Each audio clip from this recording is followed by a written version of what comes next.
The ashes of the 74th Hunger Games had barely cooled, yet the victory of Katniss Everdeen was not the end of the terror. It was merely the beginning of an all-out war. Welcome, viewers, to an in-depth exploration of Suzanne Collins' explosive sequel, Catching Fire. This is more than just a story of survival. It is the definitive moment a reluctant victor is transformed into a revolutionary icon. The world of Panem, ruled by the iron fist of the capital, operates on a chilling annual ritual of death. But when Katniss and Peeta defied the game makers, they did more than just survive. They planted a seed of hope. Now, that seed is sprouting into widespread rebellion, and President Snow knows exactly who the source of the fire is.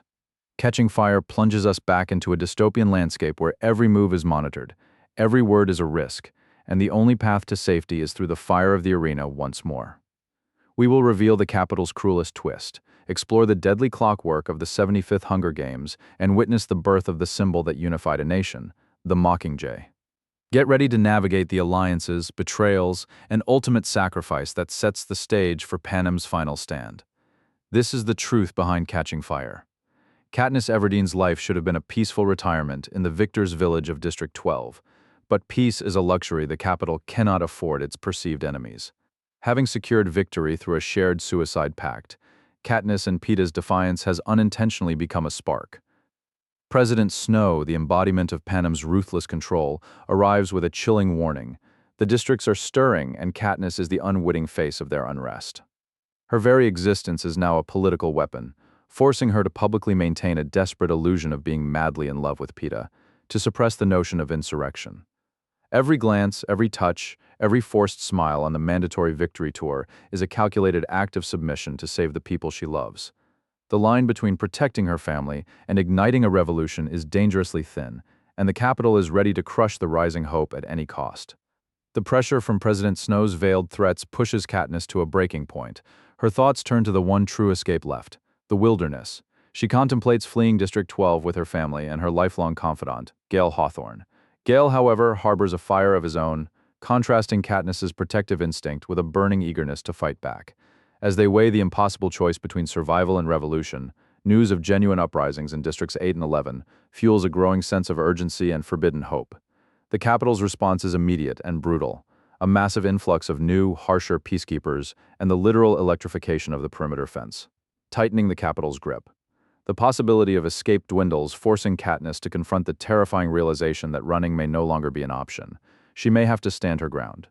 Just when Katniss begins to adjust to the crushing weight of her new reality, the capital delivers its most calculated and cruel maneuver yet. The announcement of the 75th Hunger Games, a special event known as the Quarter Quell. These games, held every 25 years, always feature a unique and horrifying twist designed to reinforce the district's powerlessness. The rule for this year shatters all illusions. Tributes will be reaped from the existing pool of victors. This single decree is President Snow's masterstroke to not only eliminate the inspiration for the rebellion, Katniss Everdeen, but to destroy the remaining symbols of defiance across Panem. The shock is palpable. Katniss is going back into the arena, almost certainly alongside either Peeta or her cynical yet devoted mentor, Haymitch Abernathy. With the seemingly inevitable Quarter Quell looming, the atmosphere in District 12 is one of grim determination. Katniss and Peeta, guided by the reluctant but strategically sharp Haymitch, begin rigorous training.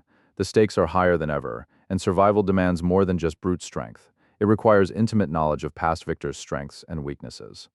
The trio forms a pact, the ultimate sacrifice. Katniss is absolutely resolved to keep Peeta alive, even if it costs her own life. This singular, desperate goal provides a temporary, laser-focused purpose, acting as a crucial distraction from the grim reality of their situation. Every sparring session, every lesson in combat and wilderness survival, is a preparation for a death sentence. The Capitol Parade is no longer a celebration of past victory, but a spectacle of future doom. Yet it's here that the stirrings of a wider conspiracy begin to surface. As the tributes are presented, Katniss and Peeta are forced into a dazzling public display, but it's an opportunity for other victors to send coded messages. Katniss begins to see subtle hints of defiance, a knowing glance, an almost imperceptible gesture. Among the tributes are figures like the charismatic, trident-wielding Finnick Odair and the unpredictable Johanna Mason. Though they are technically opponents, an undercurrent of something beyond mere rivalry seems to bind them. The spectacle ends with Peeta's audacious public lie about a supposed secret marriage and pregnancy, a final desperate plea to the capital that only serves to underscore the deep, shared hatred of their shared plight. The gong sounds and the 75th Hunger Games begin, but this arena is unlike any before. It is a tropical paradise, deceptively beautiful, yet utterly lethal. Katniss quickly uncovers the arena's most sinister secret. It operates like a colossal, living clock. Each of the 12 sections of the arena's pie-shaped layout corresponds to an hour, and precisely at that hour, a new, deadly horror is unleashed. From a terrifying tidal wave to a swarm of vicious, genetically engineered monkeys and a section of poisonous fog, the clock's relentless ticking is a constant, suffocating reminder of the capital's absolute control.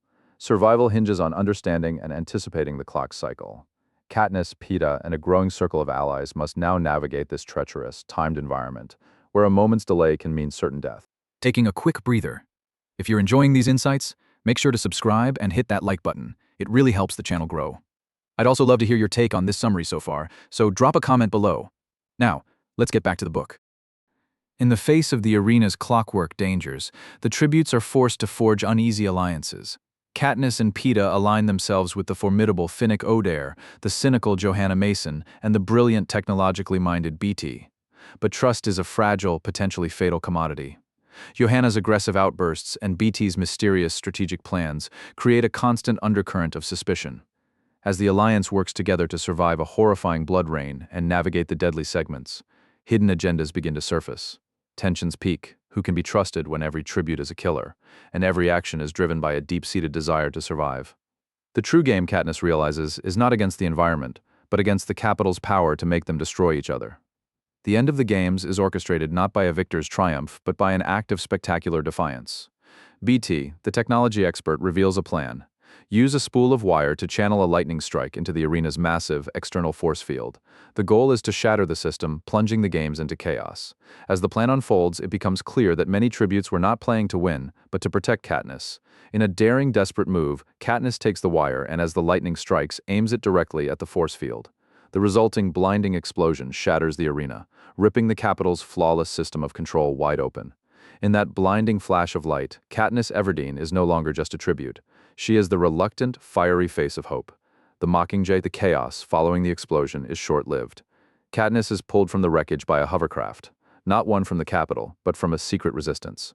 On board, the stunning truth is revealed. The explosion, the alliances, and even the existence of the Quarter Quell's special rules were all part of a sophisticated, meticulously planned plot to rescue key tributes and fuel the burgeoning rebellion.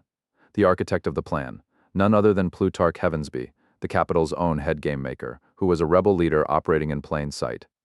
Katniss learns that the ultimate prize of the games, her life, was a calculated move to secure the symbol of the uprising.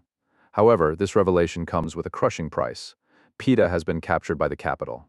Katniss's immediate concerns turn to her family, and the news delivered by a solemn Gale Hawthorne is devastating. In retaliation for the chaos in the arena and the open rebellion it has sparked, the capital has unleashed its full, destructive wrath. District 12 has been firebombed. The entire district is gone, reduced to ash and rubble. The destruction is a brutal, clear message from President Snow. Defiance will not be tolerated.